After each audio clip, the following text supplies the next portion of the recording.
ಶಾಲೆಯಲ್ಲಿ ಸಾಂಸ್ಕೃತಿಕ ದಿನಾಚರಣೆಯ ಕಲರವ, ವೇಷಭೂಷಣದಲ್ಲಿ ಮಿಂಚಿದ ಗುರು ಶಿಷ್ಯರು. ದೀಪಾವಳಿ ಹೊತ್ತಿನಲ್ಲಿ ನಗರದ ಪೂರ್ಣಪ್ರಜ್ಞಾ ಶಾಲೆಯಲ್ಲಿ ಸಾಂಸ್ಕೃತಿಕ ದಿನಾಚರಣೆ ಏರ್ಪಡಿಸಲಾಗಿದ್ದು, ವಿವಿಧತೆಯಲ್ಲಿ ಏಕತೆ ಸಾರುವ ವೇಷಭೂಷಣಗಳಲ್ಲಿ ಗುರು ಶಿಷ್ಯರು ಮಿಂಚಿದ್ದು ಪೋಷಕರ ಆನಂದಕ್ಕೆ ಕಾರಣವಾಗಿತ್ತು. ಹೌದು, ಶಾಲಾ ಕಾಲೇಜುಗಳಲ್ಲಿ ಎಥ್ನಿಕ್ ಡೇ ಮೂಲಕ ದೇಶದ ಸಂಸ್ಕೃತಿಯನ್ನು ಪ್ರತಿಬಿಂಬಿಸುವ ವೇಷಭೂಷಣಗಳನ್ನು ಮಕ್ಕಳಿಗೆ ತೊಡಿಸಿ ತಾವು ತೊಟ್ಟು ಆನಂದಿಸುವ ಪರಂಪರೆ ನಡೆದಿದೆ. ಆ ಮೂಲಕ ಭಾರತ ದೇಶದ ಸೌಹಾರ್ದ ಪರಂಪರೆಗೆ ಮಕ್ಕಳನ್ನು ಅಣೆಗೊಳಿಸುವುದು ಎಥ್ನಿಕ್ ಡೇ ಉದ್ದೇಶವಾಗಿದೆ. ಕಾಶ್ಮೀರದಿಂದ ಕನ್ಯಾಕುಮಾರಿಯವರೆಗೆ ರಾಜಸ್ಥಾನ, ಪಂಜಾಬ್, ಉತ್ತರ ಪ್ರದೇಶ, ಕರ್ನಾಟಕ, ತೆಲಂಗಾಣ, ತಮಿಳುನಾಡು ಇತ್ಯಾದಿ ನಾಡಿನ ಉಡುಗೆ ತೊಡುಗೆಗಳನ್ನು ಮಕ್ಕಳಿಗೆ ಹಾಕುವ ಮೂಲಕ ಅವರಲ್ಲಿ ದೇಶ ಪ್ರೇಮವನ್ನು ಬಿತ್ತಲಾಗುತ್ತಿದೆ ಎನ್ನುವುದು ಶಾಲಾ ಮಂಡಳಿ ಹೇಳಿದ ಮಾತು.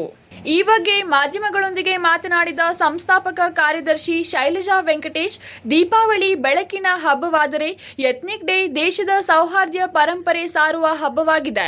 ನಮ್ಮ ಶಾಲೆಯು ಪಠ್ಯದ ಚಟುವಟಿಕೆಗಳಿಗಷ್ಟೇ ಸೀಮಿತವಾಗಿಲ್ಲ. ಸಾಹಿತ್ಯ, ಸಂಸ್ಕೃತಿ, ಕ್ರೀಡೆಗಳ ಪ್ರೋತ್ಸಾಹಕ್ಕೂ ಹೆಚ್ಚಿನ ಮನ್ನಣೆ ನೀಡಲಾಗಿದೆ. ಇಂದು ನಡೆದ ಎಥ್ನಿಕ್ ಡೇ ಕಾರ್ಯಕ್ರಮದಲ್ಲಿ ಮಕ್ಕಳು ನವೀನ ವೇಷಭೂಷಣಗಳೊಂದಿಗೆ ಕಂಗೊಳಿಸಿದ್ದು ಪೋಷಕರು ಮತ್ತು ಸಂಸ್ಥೆಗೆ ಸಂತೋಷ ತಂದಿದೆ ಎಂದರು. ಪೂರ್ಣಪ್ರಜ್ಞಾ ಶಾಲೆ ಸಂಸ್ಥೆಯಿಂದ ಎಲ್ಲಾ ಪ್ರಜೆಗಳಿಗೂ ನಮಸ್ಕಾರ. ಇವತ್ತು ನಾವು ಎಥ್ನಿಕ್ ಡೇ ಅಂತ ಹಬ್ಬವನ್ನು ಹಮ್ಮಿಕೊಂಡಿದ್ದೇವೆ. ಅದನ್ನ ತುಂಬಾ ಸಂಭ್ರಮದಿಂದ ಆಚರಿಸಿದ್ವಿ. ಎಥ್ನಿಕ್ ಡೇ ಅಂತಂದ್ರೆ ನಮ್ಮ ಭಾರತದ ಸಂಪ್ರದಾಯವನ್ನು, ಪರಂಪರೆಯನ್ನು ಆಚರಿಸುವ ದಿನವನ್ನು ಎಥ್ನಿಕ್ ಡೇ ಅಂತ ಹೇಳ್ತೀವಿ. ನಮ್ಮ ಮಕ್ಕಳು ಈ ವಿವಿಧ ರೀತಿಯ ವೇಷಭೂಷೆಗಳನ್ನು ಧರಿಸಿ ಇವತ್ತು ನಮ್ಮ ಶಾಲೆಯಲ್ಲಿ ವಿವಿಧತೆ ಮತ್ತು ಏಕತೆಯನ್ನ ತೋರಿಸ್ಕೊಟ್ರು. ಮತ್ತೆ ತಮಿಳುನಾಡು, ಕರ್ನಾಟಕ, ಕೇರಳ, ರಾಜಸ್ಥಾನಿ, ಕಾಶ್ಮೀರಿ, ಬೆಂಗಾಲಿ ಇಂಥ ವಿವಿಧ ರೀತಿಯ ಉಡುಪುಗಳನ್ನು ಧರಿಸಿ ನಮ್ಮ ದೇಶದ ವೇಷಭೂಷೆಗಳನ್ನು ಮಕ್ಕಳಲ್ಲೂ ತೋರಿಸಿ ಆಚರಣೆ ಮಾಡಿದ್ರು. ನಾವು ನಮ್ಮ ಮಕ್ಕಳ ತರ ನಾವು ವೇಷಭೂಷೆಗಳನ್ನು ಧರಿಸಿ ನಮ್ಮ ಮಕ್ಕಳ ಜೊತೆ ನಾವು ಸಂಭ್ರಮದಿಂದ ಆಚರಿಸಿದ್ವಿ. ಹಾಗೆ ದೀಪಾವಳಿ ಹಬ್ಬದ ಆರ್ಥಿಕ ಶುಭಾಶಯಗಳನ್ನು ತಿಳಿಸಿ ಎಲ್ಲರಿಗೂ ನಮಸ್ಕಾರ.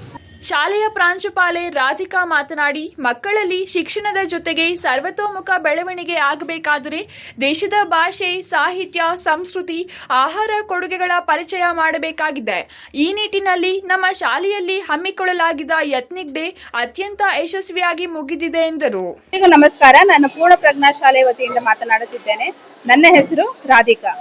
ಈ ದಿನ ನಮ್ಮ ಶಾಲೆಯಲ್ಲಿ ಎಥ್ನಿಕ್ ಡೇ ಅನ್ನು ಸಂಭ್ರಮಿಸಿದ್ದು, ಈ ಎಥ್ನಿಕ್ ಡೇ ಅಂಗವಾಗಿ ನಮ್ಮ ಮಕ್ಕಳಿಗೆ ವಿವಿಧ ರೀತಿಯ ದೇಶದ ಸಂಪ್ರದಾಯಗಳನ್ನು ಮತ್ತು ಪರಂಪರೆಯನ್ನು ಹೇಳಿಕೊಟ್ಟಿದ್ದೇವೆ.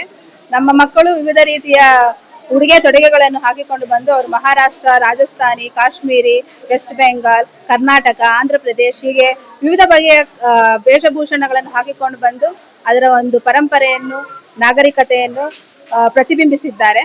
ಅದಕ್ಕೆ ನಮಗೆ ತುಂಬಾ ಸಂತೋಷವಾಗುತ್ತಿದೆ. ಹಾಗೆ ನಮ್ಮ ಶಾಲೆಯ ಶಿಕ್ಷಕರು ಸಹ ಅದೇ ರೀತಿ ತಮ್ಮ ಮಕ್ಕಳ ರೀತಿಯಲ್ಲೇ ಅವರು ಒಂದು ಪರಂಪರೆಯನ್ನು ಪ್ರತಿಬಿಂಬಿಸಿದ್ದಾರೆ. ಎಥ್ನಿಕ್ ಡೇ ಜೊತೆಯಲ್ಲಿ ನಾವು ದೀಪಾವಳಿಯನ್ನು ಸಂಭ್ರಮಿಸಿದ್ದೇವೆ. ಈ ದೀಪಾವಳಿ ಅಂಗವಾಗಿ ನಮ್ಮ ಶಾಲೆಯ ಒಂದು ಪರಂಪರೆ ಏನು ಅಂದ್ರೆ, ದೀಪಾವಳಿ ಅಂದ್ರೆ ಸುಮ್ಮನೆ ಪಟಾಕಿಗಳು ಹೊಡೆದು ಸಂಭ್ರಮಿಸುವ ಒಂದು ದೀಪದ ಹಬ್ಬ ಅಲ್ಲ. ದೀಪಾವಳಿ ಅಂತಂದ್ರೆ ದೀಪಗಳನ್ನು ಪ್ರತಿ ವರ್ಷವೂ ನಾವು ನಮ್ಮ ಶಾಲೆಯ ಮ್ಯಾನೇಜ್ಮೆಂಟ್ ದೀಪಗಳನ್ನು ಕೊಟ್ಟು ಮಕ್ಕಳಿಗೆ ಸಂದೇಶವನ್ನು ಕೊಡುತ್ತದೆ. ಏನ್ ಸಂದೇಶ ಅಂತಂದ್ರೆ, ಪಟಾಕಿಗಳನ್ನು ಹೊಡೆದು ಪರಿಸರವನ್ನು ಹಾಳು ಮಾಡಬೇಡಿ, ದೀಪಗಳನ್ನು ಹಚ್ಚಿ ನಿಮ್ಮ ಒಂದು ದೀಪಾವಳಿಯನ್ನು ಸಂಭ್ರಮಿಸಿ, ಆ ದೀಪದಿಂದ ನಿಮ್ಮ ಮನೆಯ ಬೆಳಕನ್ನು ತುಂಬಿಸಿ ಪರಿಸರವನ್ನು ರಕ್ಷಿಸಿ, ಹಾಗೆ ನಿಮ್ಮ ಮನ ಎಲ್ಲ ಅಭಿವೃದ್ಧಿ ಆಗಲಿ ಅಂತ ನಮ್ಮ ಶಾಲೆ ವತಿಯಿಂದ ನನ್ನ ಒಂದು ಮನಸ್ಪೂರ್ವಕವಾದ ಒಂದು ಸಂದೇಶವಾಗಿದೆ ಎಲ್ಲರಿಗೂ. 10ನೇ ತರಗತಿ ವಿದ್ಯಾರ್ಥಿನಿ ಸುಷ್ಮಿತಾ ಮಾತನಾಡಿ, ನಮ್ಮ ಶಾಲೆಯಲ್ಲಿ ಈ ದಿನ ಏರ್ಪಡಿಸಿದ್ದ ಸಾಂಸ್ಕೃತಿಕ ಹಬ್ಬವು ನಮಗೆ ಅಪಾರ ಸಂತೋಷ ತಂದಿದೆ. ಯೂನಿಫಾರ್ಮ್ ಹೊರತುಪಡಿಸಿ ಬಣ್ಣ ಬಣ್ಣದ ಬಟ್ಟೆಗಳನ್ನು ಹಾಕಿಕೊಂಡು ಹಾಡಿನ ಲಯಕ್ಕೆ ತಕ್ಕಂತೆ ಕುಣಿಯುವ ಮೂಲಕ ಓದಿನ ಏಕತಾನತೆಗೆ ಬಿಡುಗಡೆ ಸಿಕ್ಕಿತು. ಸ್ನೇಹಿತರೊಡಗೂಡಿ ನಕ್ಕು ನಲಿಯುವುದು ಜೀವನ ಪರ್ಯಂತ ನೆನಪಿನಲ್ಲಿ ಉಳಿಯುತ್ತದೆ. ಇದಕ್ಕಾಗಿ ಶಾಲಾಡಳಿತ ಮಂಡಳಿಗೆ ಧನ್ಯವಾದಗಳು ಅರ್ಪಿಸುತ್ತೇನೆ ಎಂದರು. ಸುಷ್ಮಿತಾ 10ನೇ ತರಗತಿಯಲ್ಲಿ ಓದುತ್ತಿದ್ದೇನೆ. ನಮ್ಮ ಸ್ಕೂಲಲ್ಲಿ ಎಥ್ನಿಕ್ ಡೇ ಅನ್ನ ಪ್ರಾರಂಭಿಸಿದ್ದಾರೆ. ಅದರಿಂದ ಮತ್ತು ದೀಪಾವಳಿಯ ಹಬ್ಬವನ್ನು ಆಚರಿಸಿದ್ದಾರೆ. ಇದರಿಂದ ನಮ್ಮ ದೇಶದ ಸಂಸ್ಕೃತಿ ಮತ್ತು ಆಚಾರ ವಿಚಾರಗಳನ್ನು ನಮ್ಮ ಶಾಲೆ ಹೇಳಿಕೊಡುತ್ತಿದೆ. ನಾವು ಕೇರಳ ಅವರ ಇದು ತರ ಬಟ್ಟೆ ಹಾಕೊಂಡು ಇದು ಡ್ಯಾನ್ಸ್ ಮತ್ತೆ ನೃತ್ಯನೆಲ್ಲ ಮಾಡಿದ್ವಿ. ನಮ್ಮ ಸ್ಕೂಲ್ ಈ ತರ ಕಾರ್ಯಕ್ರಮಗಳನ್ನು ಆಚರಿಸಿದ್ದರಿಂದ ಹಮ್ಮಿಕೊಂಡಿದ್ದರಿಂದ ನಮಗೆ ಸಂತೋಷವಾಗಿದೆ.